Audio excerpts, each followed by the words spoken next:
जय हिंद स्टूडेंट्स। आज हम लोग 12th क्लास के फिजिक्स के अंतर्गत चैप्टर नंबर 10 का लेक्चर नंबर 8 देखने वाले हैं। तरंग प्रकाशिकी के अंतर्गत लेक्चर नंबर 8 में हमारा टॉपिक है प्रकाश तरंगों का अधिक कला संबद्ध तथा अकला संबद्ध असंबद्ध योग। ठीक है, पहले उसको देखने से पहले हम लोग देखेंगे अध्यारोपण का सिद्धांत क्या होता है।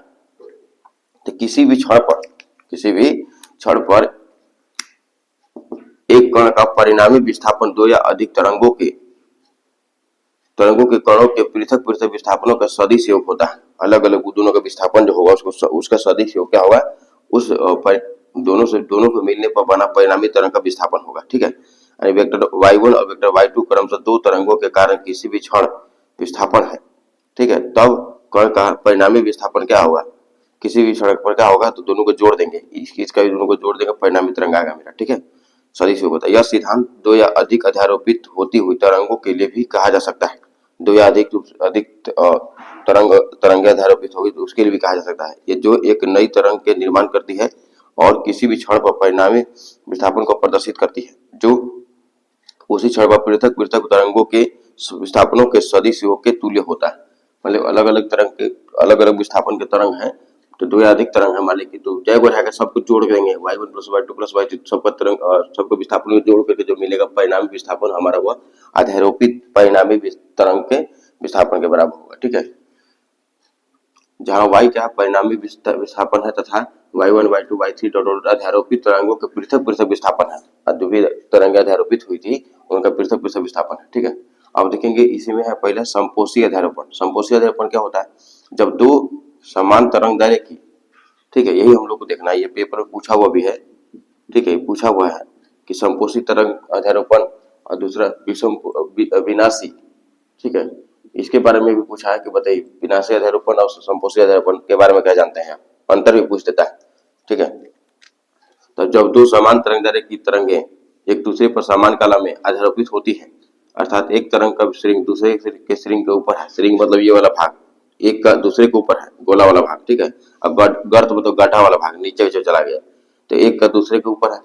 ठीक है, ये और एक का दूसरे के ऊपर है, एक का गर्त दूसरे के ऊपर है, यहाँ पर भी देख सकते हैं पहला दूसरा। ठीक है, तो अध्यारोपण संपोषी अध्यारोपण कहलाता है, तब अध्यारोपण जो है संपोषी अध्यारोपण कहलाता है।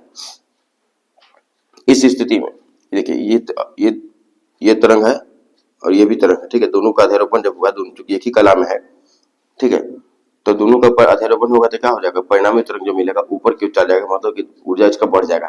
ठीक है, इसका आयाम दोनों का आयाम जुड़ जाएगा यहाँ पर। ठीक है, इस स्थिति में कण का परिणामी विस्थापन जो है y equal to y1 plus y2 दोनों को जोड़ देंगे। ठीक है, तो आगे संपोषी अध्यारोपण में आयाम और तीव्रता तरंग एक और दो के अध्यारोपण के कारण, ठीक है, उत्पन्न परिणामी तरंग के वर्ग के समानुपाती होता है। ठीक है, अब विनाशी अध्यारोपण देखेंगे।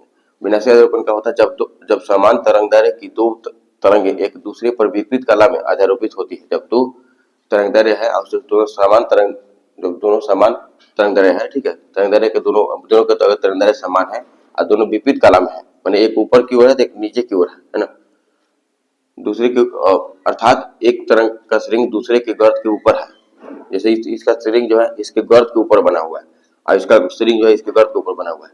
ठीक है, अथवा इसके विपरीत हो तब अध्यारोपण विनाशी अध्यारोपण कहलाता है। ठीक है, इस स्थिति में कण का परिणामी विस्थापन क्या होगा, ये होगा इस प्रकार से, घट जाएगा दोनों, ऊपर y1 में से इसको y2 अलग हटा देंगे तो हमारा जो मिलेगा इस परिणामी तरंग का हमें विस्थापन मिलेगा। ठीक है, विभिन्न विनाशी अध्यारोपण में दो तरंगे एक और दो के अध्यारोपण के कारण उत्पन्न परिणामी तरंग का आयाम और तीव्रता घटती है, कम हो जाता है, और जुड़ गया था घट जाएगा, घटती है ना। ठीक है, यदि तरंग एक और दो के आयाम समान हो तो दोनों का आयाम बराबर अगर हुआ, जितना ऊपर ही गया जितना उतना ही ऊपर मैंने ब्लू लग गया, एक नंबर लग गया उतना ही 2 नंबर जाएगा, नीचे उतना ही, तो दोनों घट के परिणामी तरंग के आयाम क्या मिलेगा, 0 मिलेगा। ठीक है, आयाम शून्य हो जाता है, तो परिणामी तरंग का आयाम क्या होता है, शून्य होता है, और इसी प्रकार तीव्रता भी शून्य होती है। ठीक है,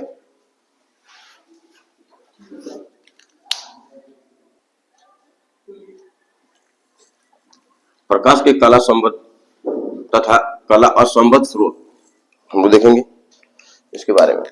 प्रकाश का कला संबद्ध स्रोत क्या होता है, जब प्रकाश के दो स्रोत समान आवृत्ति की तरंगें उत्सर्जित करते हैं, समान आवृत्ति की तरंग उत्सर्जित करेगा या समान कला में होते हैं अथवा नियत प्रारंभिक कालांतर रखते हैं तो वे प्रकाश के स्रोत काला संवत कहलाते हैं। ठीक है, या तो वो समान आवृत्ति की तरंग उत्सर्जित करेगा या तो फिर निगत प्रारंभिक कालांतर रखेंगे दोनों। ठीक है, या तो वे क्या कहलाएंगे, या तो वे दोनों समान कला में होंगे तो वे क्या कहलाएंगे, प्रकाश के कला संवत स्रोत कहलाएंगे ना। देख सकते प्रकाश स्रोत है यहाँ से उत्पन्न हुआ है, फिर ये इससे इस स्लिट यानी कि छेद S1 और S2 से निकला तो सीधा निकला है हमें। ठीक है, कला संवत स्रोत जो है, कला संवत स्रोत एक प्रारंभिक स्रोत द्वारा प्राथमिक स्रोत के द्वारा व्युत्पन्न किए जा सकते हैं ना, स्रोत के व्युत्पन्न द्वारा प्राप्त किए जा सकते हैं। S1 और S2 कला संवत हो सकते हैं। ठीक है, क्योंकि S1 और S2 कला संवत हो सकता है, क्यों हो सकता है, क्योंकि क्योंकि प्रकाश तरंगे जो उनसे होकर गुजरती हैं एक ही तरंगाग्र से व्युत्पन्न होती है। एक ही तरंगाग्र जब व्युत्पन्न होगी तो क्या होगा, जो स्लिट को प्रकाशित करती है, इसलिए उनमें समान आवृत्ति एवं समान प्रारंभिक कालांतर होगा। समान आवृत्ति समान प्रारंभिक कालांतर होगा तो क्या होगा, कला संवत हो जाएगा, हो सकता है। ठीक है, अथवा कोई कालांतर नहीं भी हो सकता। इस प्रकार का स्रोत समान आवृत्ति और समान कला अथवा कालांतर के प्रकाश को उत्सर्जित करने में सक्षम हो सकते हैं। वह समान आयाम की तरंगे भी उत्पन्न कर सकते हैं। ठीक है, अब हम लोग अगले दिन देखेंगे, नेक्स्ट क्लास में, नेक्स्ट लेक्चर में देखेंगे कला संवत स्रोत का स्पष्टीकरण। Thanks for watching, subscribe our channel.